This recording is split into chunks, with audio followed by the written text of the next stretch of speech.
Hi everyone, welcome to my YouTube channel. तो इस video में हम हिंदी के लगभग 30 क्वेश्चन प्रीवियस ईयर के कराएंगे, जो कि यूपी टेट एग्ज़ाम के लिए मोस्ट इम्पॉर्टेंट है। पेपर फर्स्ट और सेकंड दोनों के लिए ये जो है वीडियो महत्वपूर्ण होने वाला है। सो आप लोग वीडियो पर कंटिन्यू बने रहिएगा। तो आइए हम अपना क्वेश्चन स्टार्ट करते हैं। इसमें पहला वाला क्वेश्चन आप लोग देखिएगा कि मुकुंद किसका पर्याय है। तो पूछा गया है कि मुकुंद जो है तो किसका पर्यायवाची वर्ड है, विष्णु का है या फिर शिव का है, या अगला वाला ऑप्शन देखिएगा कि सूर्य का है या फिर कामदेव का है। तो देखिए इसमें कहा गया है कि मुकुंद जो है वो किसका पर्यायवाची शब्द है। तो इसका राइट आंसर हो जाएगा ऑप्शन नंबर फर्स्ट कि मुकुंद जो है ये सूर्य का पर्यायवाची शब्द है। देखिए मुकुंद जो है विष्णु का पर्यायवाची शब्द है। सो राइट आंसर इसका हो जाएगा ऑप्शन नंबर फर्स्ट। आइए अगला वाला क्वेश्चन देखिएगा कि वनिता का प्रयोग किस अर्थ में होता है। तो वनिता का प्रयोग पूछा गया है कि किस अर्थ में किया जाता है। तो जंगल में किया जाता है, या स्त्री के लिए किया जाता है, या फिर पुस्तक के लिए है, या अगला वाला ऑप्शन है कि व्यवसाय के लिए है। तो देखिए वनिता का प्रयोग जो है ये स्त्री के लिए किया जाता है। सो राइट आंसर इसका हो जाएगा option number second. Next question देखिएगा कि सहद शब्द है। तो सहद शब्द पूछा गया है क्या है, तत्सम है, तद्भव है, देशज है, या फिर क्या है। तो सहद शब्द जो होगा वो तद्भव शब्द होगा। सो राइट आंसर इसका हो जाएगा ऑप्शन नंबर सेकेंड।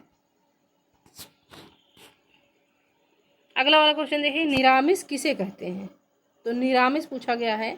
तो निरामिष देखिएगा पहले वाले ऑप्शन में है कि मांस रहित भोजन को कहते हैं, या मोक्ष का इच्छुक को कहते हैं, या रात्रि में विचरण करने वाले को कहते हैं, या फिर अगला है कि मृत्यु की इच्छा को कहते हैं। तो निरामिष जो है होता है, निरामिष हम कहते हैं मांस रहित भोजन को। तो सही उत्तर इसका हो जाएगा ऑप्शन नंबर फर्स्ट। अगला वाला क्वेश्चन देखिए, नेक्स्ट नंबर क्वेश्चन ये है कि राष्ट्रवादी कवि रामधारी सिंह दिनकर को उर्वशी के लिए ज्ञानपीठ पुरस्कार किस वर्ष प्रदान किया गया। अब देखिए रामधारी सिंह दिनकर जी के लिए कहा गया है कि इनकी एक रचना है उर्वशी। अब उर्वशी के लिए ज्ञानपीठ पुरस्कार किस वर्ष प्रदान किया गया। तो पहला वाला ऑप्शन है कि सन 1971 ईस्वी में, या सेकंड है कि सन 1972 ईस्वी में, या नेक्स्ट वाला देखिएगा कि सन 1973 ईस्वी में, या फिर अगला है कि सन 1974 ईस्वी में। तो देखिए इसका राइट आंसर हो जाएगा ऑप्शन नंबर सेकंड कि सन 1972 ईस्वी में। यानी राष्ट्र जो है रामधारी सिंह दिनकर जी को उर्वशी के लिए जो है तो 1972 में ज्ञानपीठ पुरस्कार प्रदान किया गया। सो राइट आंसर इसका हो जाएगा ऑप्शन नंबर सेकंड। अगला वाला क्वेश्चन देखिएगा, नेक्स्ट नंबर क्वेश्चन ये है कि आचार्य रामचंद्र शुक्ल का निबंध संग्रह है। तो आचार्य रामचंद्र शुक्ल का निबंध संग्रह उसका नाम क्या है। माटी का फूल है, या चिंतामणि है, या क्षण बोले कण मुस्काए है, या आलोक पर्व है। तो देखिए आचार्य रामचंद्र शुक्ल का निबंध संग्रह तो यह है चिंतामणि। सो राइट आंसर इसका हो जाएगा ऑप्शन नंबर सेकेंड। आइए अगला वाला क्वेश्चन देखिएगा, नेक्स्ट नंबर काहे री नलिनी तू कुम्हलानी और तेरे ही नाली सरोवर पानी, पंक्ति के रचनाकार कौन है। अब काहे री नलिनी तू कुम्हलानी और तेरे ही नाली सरोवर पानी, अब इस पंक्ति के रचनाकार का नाम पूछा गया है। तो देखिए इस पंक्ति के रचनाकार का नाम हो जाएगा कबीर। ऑप्शन में पहला है जायसी, रैदास, कबीर, या फिर दादू। सो इसका राइट आंसर हो जाएगा ऑप्शन नंबर थर्ड कि कबीर। अब आइए अगला वाला क्वेश्चन देखिएगा कि आदिकाल की रचना है।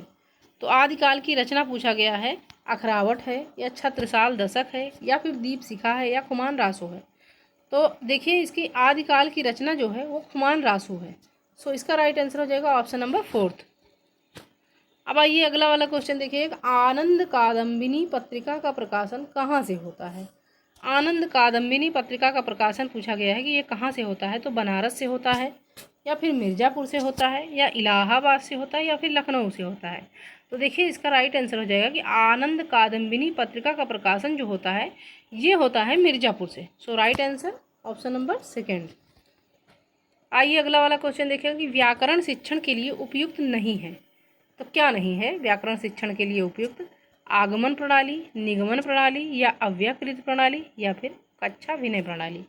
तो व्याकरण शिक्षण के लिए कक्षा विनय प्रणाली जो है ये उपयुक्त नहीं है। सो राइट आंसर इसका हो जाएगा ऑप्शन नंबर फोर्थ। अब आइए अगला वाला क्वेश्चन देखिए कि बालक की प्रारंभिक शिक्षा उसकी मातृभाषा में दी जाए, यह मानना किसका है। मॉन्टेसरी का है, या महात्मा गांधी जी का है, या फ्रोवेल का है, या किलपैट्रिक का है। तो देखिए इसका राइट आंसर हो जाएगा कि बालक की प्रारंभिक शिक्षा जो है उसकी मातृभाषा में दी जाए, ये मानना है महात्मा गांधी का। सो राइट आंसर इसका हो जाएगा ऑप्शन नंबर सेकेंड। आइए अगला वाला क्वेश्चन देखिए, नेक्स्ट नंबर क्वेश्चन कि भाषा शिक्षण की पद्धति नहीं है किंडरगार्टन, मॉन्टेसरी, ड्रेकाली या फिर अभिक्रमित अनुदेशन। तो भाषा शिक्षण की पद्धति जो है ये ऑप्शन नंबर 4 यानी अभिक्रमित अनुदेशन ये नहीं है। सो इसका राइट आंसर हो जाएगा ऑप्शन नंबर 4। अब नेक्स्ट नंबर क्वेश्चन देखिएगा। तो अब नेक्स्ट नंबर क्वेश्चन ये है कि शब्द का अर्थ स्पष्ट करने हेतु कौन सा तरीका सर्वाधिक उपयुक्त है। तो शब्द का अर्थ पूछा गया है स्पष्ट करने हेतु कौन सा तरीका सर्वाधिक उपयुक्त है। तो पहले वाले ऑप्शन में दिया गया है वाक्य प्रयोग, सेकंड है व्याख्यान, भ्रमण या फिर चित्र निर्माण। तो देखिएगा इसका सही उत्तर हो जाएगा कि शब्द का अर्थ स्पष्ट करने हेतु सबसे उपयुक्त तरीका जो होगा वो होगा वाक्य प्रयोग। सो राइट आंसर इसका हो जाएगा ऑप्शन नंबर फर्स्ट। आइए अगला वाला क्वेश्चन देखिए नेक्स्ट नंबर कि हिंदी गद्य शिक्षण को पाठ योजना में उद्देश्य कथन आता है। तो हिंदी गद्य शिक्षण में जो है पाठ योजना में उद्देश्य कथन कब आता है, किसके बाद आता है? पूर्व ज्ञान के पश्चात या प्रस्तावना प्रश्न के पश्चात या आदर्श वाचन के पश्चात या फिर मौन वाचन के पश्चात। तो देखिए हिंदी गद्य शिक्षण को पाठ योजना में उद्देश्य कथन जो आता है वो प्रस्तावना प्रश्न के पश्चात आता है। सो सही उत्तर इसका हो जाएगा ऑप्शन नंबर सेकेंड। अब नेक्स्ट क्वेश्चन देखिएगा कि इन शब्दों में से कौन सा शब्द हिंदी शब्दकोश में सबसे अंत में आएगा। तो क्लीव आएगा या क्रम आएगा या कृषक आएगा या फिर कृषाणु आएगा। सो इसका राइट आंसर हो जाएगा ऑप्शन नंबर फर्स्ट कि क्लीव आएगा। फर्स्ट वाला ऑप्शन जो है इसका सही उत्तर हो जाएगा। अब आइए अगला कि वाक्य शुद्ध है यानी कौन सा वाक्य शुद्ध है। मोहन और गीता गा रही है, गीता और मोहन गा रहा है, मोहन और गीता गा रहे हैं या मोहन और गीता गा रही हैं। तो मोहन और गीता गा रहे हैं। ठीक है, ऑप्शन नंबर 3 जो है इसका सही उत्तर हो जाएगा। अगला है कि श्री गुरु चरण सरोज रज निज मन मुकुर सुधार बरनो रघुबर विमल जस जो दायक फलचार में छंद है। तो इसमें क्या है? श्री गुरु चरण सरोज रज और निज मन मुकुर सुधार और बरनो रघुबर विमल जस जो दायक फलचार। अब इसमें देखिए जाहिर सी बात है दोहा होगा। सो सही उत्तर इसका हो जाएगा ऑप्शन नंबर फर्स्ट। अगला वाला क्वेश्चन कि बोरों सबय रघुवंश कुठार को धार में बारन बजी सर थही अबान की वायु उड़ाई के लक्षण लक्ष्य करो अरिहा समरथहि। इन पंक्तियों में कौन सा रस है ये पूछा गया है कि इन पंक्तियों में जो है तो कौन सा रस है। तो इसका सही उत्तर हो जाएगा रौद्र रस। इन पंक्तियों में दिया गया है रौद्र रस। अब अगला वाला कि रमणीय में कौन सा प्रत्यय है। अब रमणीय में जो है ये तो बहुत आसान सा है। रमणीय में जाहिर सी बात है कि ई ये प्रत्यय है। सो राइट आंसर इसका हो जाएगा ऑप्शन नंबर सेकेंड। अगला वाला क्वेश्चन अभ्यागत शब्द में कौन सा उपसर्ग है। तो फर्स्ट है आ, अभ्य, अभि या फिर अभ्या। तो अभ्यागत शब्द में जो है अभि उपसर्ग लगेगा। सो सही उत्तर इसका हो जाएगा थर्ड वाला ऑप्शन। आइए अगला वाला क्वेश्चन देखिएगा कि चराचरम जगत में कौन सा समास है। चराचरम जगत में पूछा गया है कि कौन सा समास है। तो पहला है तत्पुरुष समास, द्वंद्व समास या बहुब्रीहि समास या कर्मधारय समास। तो चराचरम जगत में जो है द्वंद्व समास होगा। सो राइट आंसर इसका हो जाएगा ऑप्शन नंबर सेकेंड। अब अगला है कि महोर्मी का संधि विच्छेद है।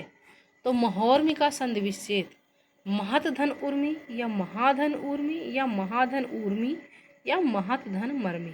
तो महोर्मी का संधि विच्छेद जो होगा वो ऑप्शन नंबर थर्ड होगा कि महाधन उर्मी होगा। सही उत्तर इसका हो जाएगा ऑप्शन नंबर 3। अब बुद्धिहीन शब्द व्याकरण की बुद्धिहीन शब्द व्याकरण की दृष्टि से किस संवर्ग में है। पहला है संज्ञा, सर्वनाम, विशेषण या क्रिया। सो इसका राइट आंसर हो जाएगा ऑप्शन नंबर 3 विशेषण। आइए अगला वाला क्वेश्चन देखिए कि एक बार कही बात को दोहराते रहना वाक्यांश के लिए एक शब्द है। तो एक बात कही बात को दोहराते रहना वाक्यांश के लिए जो शब्द होगा वो होगा पिष्ट पेषण। सो सही उत्तर इसका हो जाएगा ऑप्शन नंबर 3। अगला है कि चोर की दाढ़ी में तिनका मुहावरे का सही अर्थ है। तो अपराधी का शंकाग्रस्त रहना। सही उत्तर इसका हो जाएगा सेकंड वाला ऑप्शन। अगला वाला क्वेश्चन देखिए अर्धस्वर है। तो अर्धस्वर जो होगा या और वाह होगा। सही उत्तर इसका हो जाएगा फर्स्ट वाला ऑप्शन। आइए अगला वाला क्वेश्चन देखिए कि निम्नलिखित में वर्तनी की दृष्टि से कौन सा शब्द युग्म शुद्ध है, पूछा गया है कि वर्तनी की दृष्टि से तो कौन सा शब्द युग्म जो होगा वो शुद्ध होगा। तो पहला है बारात बसंत, या बारात बसंत, या बारात बसंत, या फिर बारात वसंत। सो सही उत्तर इसका हो जाएगा कि बारात और वसंत, ये जो शब्द युग्म होगा ये सही होगा। अगला है कि करपट का तद्भव रूप है, करपट का तद्भव पूछा गया है, तो करपट का तद्भव होगा कपड़ा। राइट आंसर इसका हो जाएगा ऑप्शन नंबर 4। ये सारे प्रीवियस ईयर के क्वेश्चन हैं यूपी टेट के, ऐसे ही क्वेश्चन एग्जाम में आएंगे, ठीक है। अब अगला वाला क्वेश्चन देखिएगा कि समष्टि का विपरीत शब्द क्या होगा। तो पहला है विशिष्ट, उसके बाद अशिष्ट या अपुष्ट या व्यष्टि। तो समष्टि का पूछा गया है विपरीत शब्द क्या होगा, तो वो होगा व्यष्टि। राइट आंसर इसका हो जाएगा 4th वाला ऑप्शन।